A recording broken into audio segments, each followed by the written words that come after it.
Assalamualaikum warahmatullahi wabarakatuh. Apakah batuk membatalkan sholat? Oke, teman-teman, saya akan sampaikan apa saja sih yang membatalkan sholat.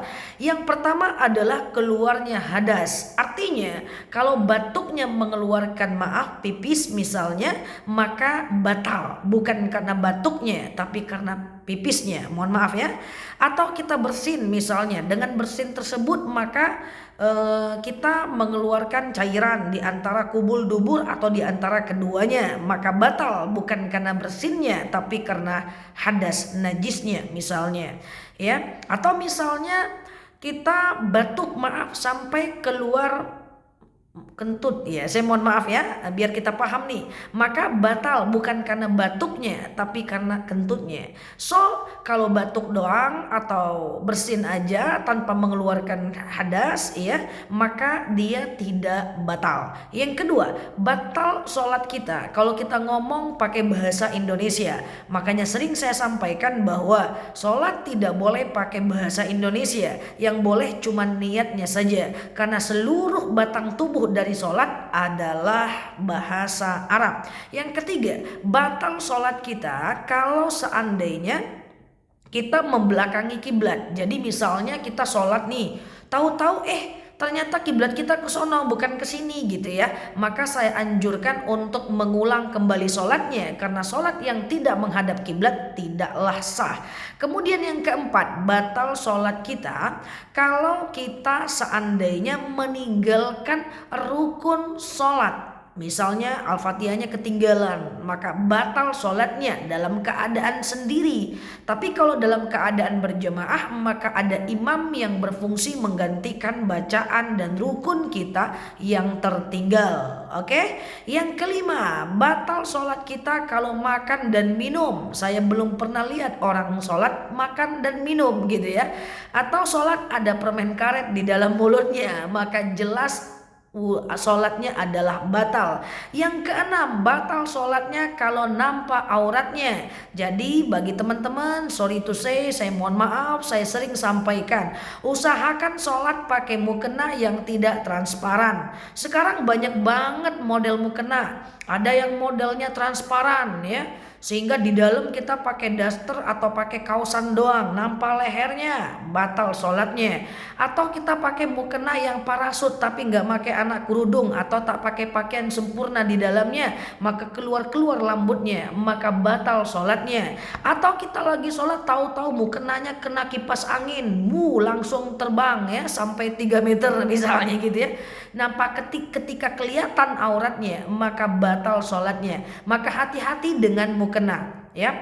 Jadi ada orang mukena yang bolong-bolong di sini, katanya gaya, katanya bordir atau macam-macam, tapi bolong-bolong. Boleh dengan syarat di dalam teman-teman sudah pakaian sempurna. Tapi kalau sholatnya pakai daster doang, upayakan mukenanya itu bisa menutupi auratnya. Makanya kalau muncul pertanyaan, boleh nggak sholat pakai daster doang, boleh nggak sholat pakai baju yang udah dibawa masa, terus kan pakai mukena di luarnya?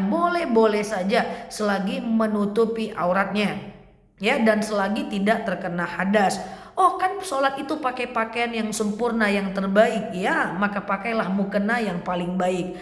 Atau kalau teman-teman gak pakai mukena, bisa pakai gamis dan pakai kerudung yang bisa menutupi dada. Tangan sepergelangan gak apa-apa kalau nampak. Intinya pakailah mukena yang terbaik, yang bersih, tidak harus baru, tidak harus cantik, tetapi memenuhi syarat menutup aurat ya. Jadi saya banyak banget melihat orang pakai mukena telinganya kelihatan, maka tidak sah sholatnya. Meskipun dalam kamar sendiri, meskipun tidak ada orang yang lihat, tapi kalau keluar rambutnya maka sholatnya batal, karena satu helai rambut termasuk aurat. So sebelum sholat, daripada sholatnya capek-capek doang terus membatalkan, lebih baik periksa dulu ya, apakah mukena atau telekung kita ya itu apakah sudah menutup aurat atau tidak ya. Yang ketujuh, batal wudhu kita. Mohon maaf ya. Ini udah malam soalnya. Saya demi teman-teman nih ngambil video nih ya, udah kebelit nih ngomongnya, udah belibet. Oke, yang ketujuh adalah batal sholat kita kalau kita melakukan gerakan tanpa uzur syar'i. Tapi kalau gerakan anak nangis terpaksa digendong dalam keadaan sholat, itu ada keringanan dari Allah. Anak tegak di sejadah, kita arahkan sujud ke kanan. Tegak dia di kanan, arahkan sujud ke kiri. Naik dia ke kepala kita, bawa tegak, bawa rukuk, bawa sujud, nggak apa-apa. Tapi kalau sholatnya melebihi batas, misalnya lagi sholat megang handphone, itu nggak bisa ya. Tapi sholat baca Quran boleh nggak? Kita nggak hafal ayat-ayat, lalu kita letakkan Quran di atas meja. Setelah baca Al-Fatihah kita baca Qurannya untuk menggantikan bacaan ayat pendek kita, is okay, nggak ada masalah. Yang penting tidak ada gerakan yang terlalu berlebihan. Oke, itu saja dari saya. Semoga bermanfaat. Ternyata udah 5 menit, kepanjangan banget videonya. Semoga bermanfaat. Terima kasih telah menemani. Like, share, save videonya. Saya tunggu komentar terbaiknya. Saya akan pelan-pelan menjawab pertanyaan teman-teman. Dan yang baru mampir, newcomer di kanal saya ini, silahkan follow kanal saya ini dan cek video yang lainnya supaya kita bisa mendapatkan hal-hal yang bermanfaat. Like teman-teman sangat bermanfaat untuk dakwah ini, karena kalau teman-teman like, komen, dan follow kanal saya ini akan dilihat oleh banyak orang sehingga membawa manfaat buat kita semua. Khairun nas anfa'uhum linnas, sebaik-baiknya orang adalah yang paling bermanfaat untuk orang lain. Saya rasa teman-teman mau dong jadi orang yang paling bermanfaat. Salam takzim, terima kasih telah menemani. Nela Luki di sini. Assalamualaikum warahmatullahi wabarakatuh.